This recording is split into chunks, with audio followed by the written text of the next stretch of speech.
नमस्कार दोस्तों, आज है 13 मई। आप देख रहे हैं कमोडिटी समीक्षा, आपका अपना चैनल।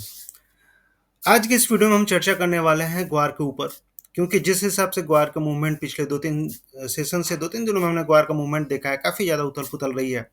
भारत-पाकिस्तान की लड़ाई भी चल रही थी और इस बीच में ट्रेड टॉक्स यूएस और चाइना के बीच में बहुत सारी खबरें आ रही थी। उसके चलते काफ़ी ज़्यादा मूवमेंट ग्वार में हम बनते हुए देख रहे थे। ग्वार के प्राइस अगर पर्टिकुलरली अगर बात की जाए जोधपुर मार्केट की, कि जो ग्वार के भाव थे 5,000 के नीचे खिसकते हुए दिखे थे और उसके बाद से फिर मार्केट में एक सपोर्ट भी बनते हुए दिखा। जोधपुर मार्केट में कल भाव लगभग 2.5% के आसपास रिकवर होते हुए दिखे। ग्वार सीड के लगभग 5118-5120 के आसपास ट्रेड होते हुए दिखे। बीकानेर मार्केट में भी 5,050 के आसपास ग्वार सीड के भाव ट्रेड होते हुए दिखे थे। अगर गम की बात करेंगे तो गम में भी लगभग 3% की तेजी, 3.2% की तेजी, और जोधपुर मार्केट में जो गम के भाव थे लगभग 9750, 9750, 9760 के आसपास ट्रेड करते हुए दिखे थे। तो अचानक से इतनी रिकवरी और इतनी शानदार रिकवरी ग्वार में क्यों देखने के लिए मिल रही है, और ये रिकवरी कहाँ तक सस्टेन रहेगी, ये प्राइस कहाँ तक ऊपर जाएंगे, इसी के ऊपर ये वीडियो है। और लास्ट तक आप जुड़े रहेंगे। जो भी लोग पहली बार देख रहे हैं तो आग्रह रहेगा कुछ को सब्सक्राइब करें और ज्वाइन भी करें, क्योंकि अगर रेगुलर बेसिस पे ग्वार पे अगर आपको अपडेट चाहिए तो जनरली ये वीडियो मैं ग्वार पे आपके लिए लेके आता भी हूँ।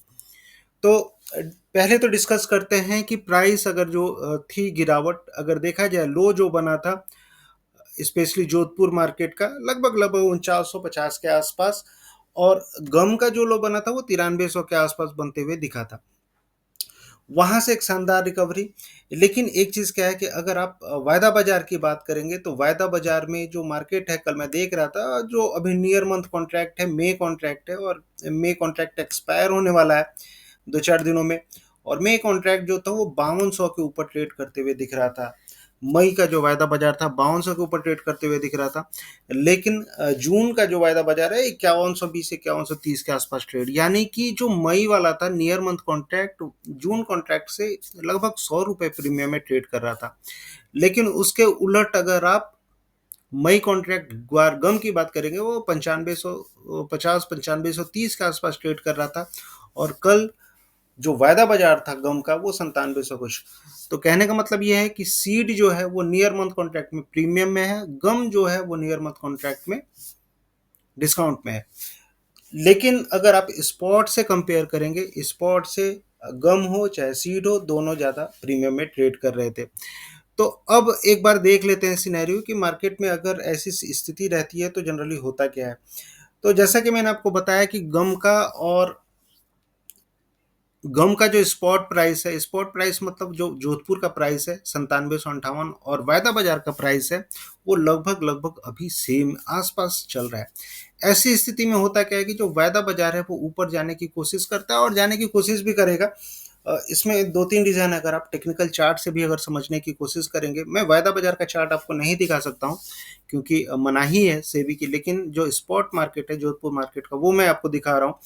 इसके अकॉर्डिंगली अगर आप जाते हैं तो क्लियर कट समझ में आता है। और ये लाइन चार्ट मैंने ग्वारगम का लिया हुआ है, और अगर आप कहेंगे तो कैंडल भी ले सकता हूँ मैं, क्योंकि कैंडल चार्ट भी इसमें पॉसिबल है।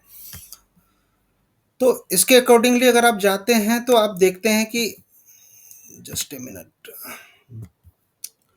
तो कल हमने एक गिरावट बनती हुई देखी थी पिछले कुछ सेशन से। ये गिरावट, इसको अगर मान लीजिए थोड़ा बड़ा कर लें, इस कैंडल की बात कर रहा था, ये लगातार अगर 1 2 3 4 5 6 7 8 8 सेशन गिरावट होने के बाद पिछले 3-4 सेशन से रिकवर होने की कोशिश की थी, और कल ये एक बड़ी सी कैंडल हमें दिखाई दी।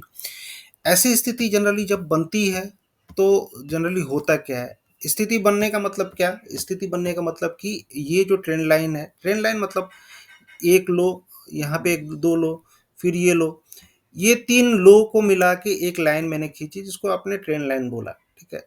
जब ऐसा कुछ ब्रेकआउट होता है, अब इसको मैं लाइन चार्ट ले लेता हूँ। ऐसा कुछ ब्रेकआउट होता है तो जनरली होता क्या है कि जहाँ से भी ब्रेकआउट होता है, यही वाली लाइन मैं बोल रहा था। तो जनरली होता क्या है कि ऐसा अगर कुछ होता है तो ब्रेकआउट होने के बाद पुनः प्राइस उन भाव को छूने की कोशिश करते हैं और उसके बाद फिर ये नीचे जाते हैं। तो कहने का मतलब ये है कि अगर ऐसी स्थिति बन रही है तो जो रेजिस्टेंस आ रहा है अभी के लिए इन भाव को प्राइस छूने की कोशिश करेगा और ये भाव निकल के आ रहे हैं 10,020 से लेके 10,050 के आसपास। तो पॉसिबिलिटी है कि आज के सेशन में भी हो सकता है ग्वार के भाव तेज रहें और कोशिश करें कि 10,050 तक जाने की कोशिश करें। ठीक है, इसके ऊपर अगर निकलता है, मान लीजिए 10,050 के ऊपर, देखिए 10,050 के पास जाने के बाद ज़्यादातर पॉसिबिलिटी है कि प्राइस नीचे आ जाएंगे। नीचे आने का मतलब बहुत सारे कारण है, क्योंकि मई में जनरली प्राइस बढ़ते नहीं है और मैं आपको बताऊंगा फंडामेंटल भी। यहाँ पे जाके 10,050 के आसपास हो सकता है प्राइस नीचे आने की कोशिश करें। अगर इसके ऊपर निकलते हैं तो जो नेक्स्ट पॉसिबिलिटी बनती है वो 10,600 के आसपास, 550 से लेके 600 के आसपास बन रही है। तो कहने का मतलब ये है कि अब प्राइस यहाँ पे जाके नीचे क्यों आ सकते हैं। ठीक है, अगर मान लीजिए ये बात मैं बोला था, अगर यहाँ से ऐसे गए तो यहाँ से नीचे आएंगे, अदरवाइज अगर इसके ऊपर गए तो यहाँ तक जा सकते हैं। ठीक है, तो पॉसिबिलिटी ऐसी क्यों बन रही है? पहला चीज़ कि मॉनसून का जो अभी आया था कल का, कि इस बार जो मॉनसून आ रही है 27 तारीख से पहले पहले, 27 मई से पहले पहले, यानी कि 27 मई तक मॉनसून आ सकती है। यानी कि अर्ली मॉनसून, यानी कि अर्ली मॉनसून जब भी आती है तो मार्केट सेंटिमेंट ये रहता है कि जो खरीफ की सोइंग रहेगी, खरीफ फसल रहेगी, उसकी जो सोइंग रहेगी, बुआई रहेगी, वो बेहतरीन रहेगी। तो एक तो वो सेंटीमेंट है, और दूसरा सेंटीमेंट क्या है कि देखिए मार्केट में ओवरऑल अभी बहुत सारी चीज़ें थी। ट्रेड टॉक चल रहा था, ट्रेड वॉर के बाद ट्रेड टॉक निकल के आया, ये तो पॉजिटिव सेंटीमेंट है। यूएस और चाइना दोनों एग्री हो गए हैं 90 दिन के टैरिफ वॉर जो चल रहा था उसको हॉल्ट देने के लिए। और चाइना ने जो टैरिफ लगाया था, उस चाइना ने भी अपना टैरिफ 90 दिन के लिए कम कर दिया। ठीक है, लगभग 10% के आसपास कर दिया। चाइना ने लगभग 125% का टैरिफ यूएस प्रोडक्ट्स पे लगाया था, उसको घटा के उन्होंने 10% कर दिया। और यूएस ने भी लगभग लगभग मान के चलिए कि जो 145% का टैरिफ था उसको घटा के 30% कर दिया। तो कहने का मतलब ये है कि ये एक पॉजिटिव न्यूज है, इसके चलते कल मार्केट रिकवर भी होते हुए दिखा था। चाहे इक्विटी मार्केट हो, चाहे कोई भी मार्केट हो, क्रूड हो, सोयाबीन हो, हर कमोडिटी कल रिकवर हुई थी। लेकिन इसके बाद आप देखेंगे कि अभी यूक्रेन और रसिया के बीच में जो ट्रेड टॉक है, जो पीस की बातें हैं, वो होनी शुरू हो गई है। हो सकता है यूक्रेन रसिया की लड़ाई है वो आगे चल के थमती हुई दिखे, और जिसके चलते कल हमने क्रूड में गिरावट भी देखी थी। रिक काउंट्स जो आ रहे हैं अभी हाल फिलहाल के, रिक काउंट्स के नंबर में बहुत ज़्यादा बढ़ोतरी नहीं है। तो कहने का मतलब मेरा सीधा यही है कि बहुत ज़्यादा अति उत्साह में नहीं रहना है। जो भी लोग खरीद के रखे हुए हैं, ठीक है, एक बार मैं हमेशा आपको बोलता हूँ कि छोटे छोटे टारगेट के लिए ट्रेड करें।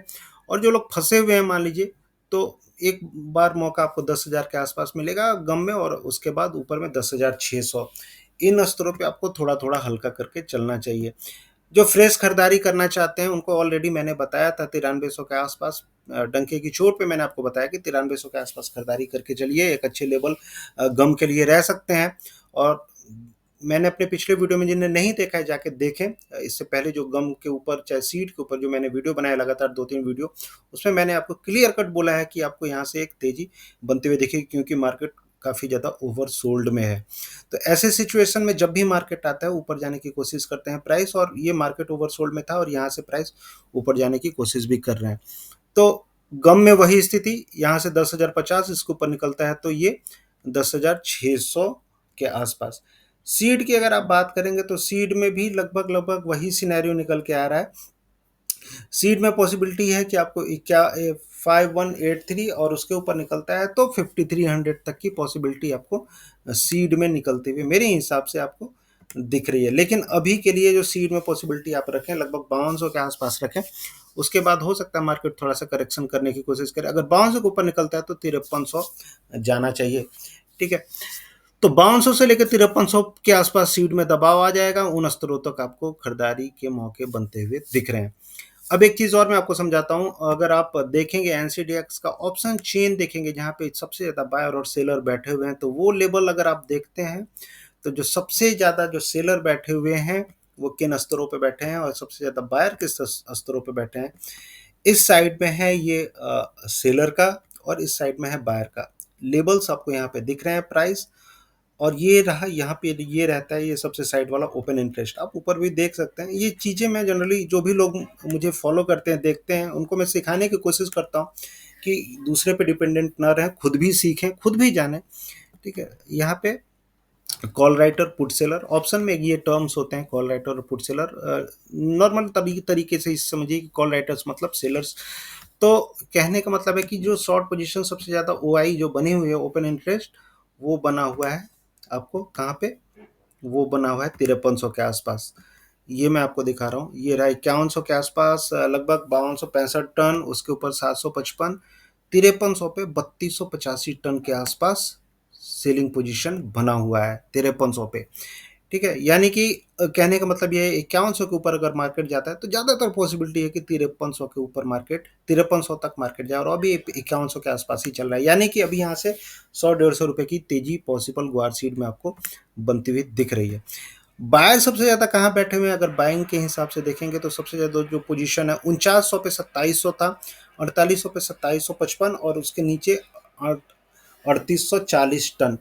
तो 3840 टन की बाइंग पोजीशन जो है वो 4700 के आसपास बनी, यानी कि अभी के लिए जो सपोर्ट निकल के आ रहा है, मेजर सपोर्ट, सबसे क्रूशियल सपोर्ट 4700 के आसपास, उसके ऊपर 4800, 4900, ये सब सपोर्ट जोन है। इन स्तरों पे जब भी भाव आएंगे आपको खरीदारी बनती हुई दिखेगी। तो 5000 से खरीदारी शुरू होते होते 4700, सबसे ज़्यादा खरीदारी जो का जो पोजीशन बना हुआ है 4700 के आसपास। इससे एक चीज़ और इंडिकेट होता है कि मेजर सपोर्ट जो है 4700 के आसपास है। तो कहने का मतलब मेरा ये है क्लियर कट, अगर इन स्तरों से प्रॉफिट बुकिंग आती है, अभी मई महीना है, अभी 15 दिन और बचे हुए हैं, और 5300 के आसपास जाती है अगर मार्केट, वहां से अगर गिरता है मार्केट, तो पॉसिबल है कि फिर से 4700, 4800, 4700 के आसपास मार्केट आने की कोशिश करे। तो जनरली होता है भी यही है, मई महीने में जनरली भाव हमेशा निगेटिव में ही बन रहे हैं, ये बात आप याद रखिएगा।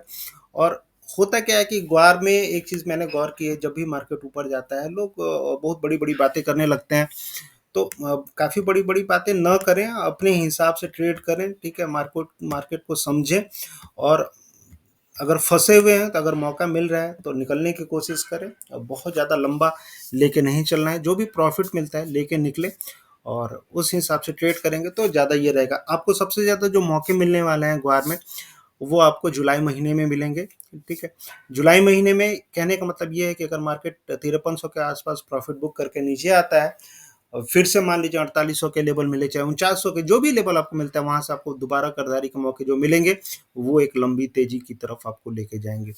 तो इस हिसाब से अपनी रणनीति रखें। ग्वार गम के लिए मेजर सपोर्ट जो रहेगा अभी भी 9300 के आसपास है, और ग्वार सीड में जो सपोर्ट है वो 4800 के आसपास बना हुआ है।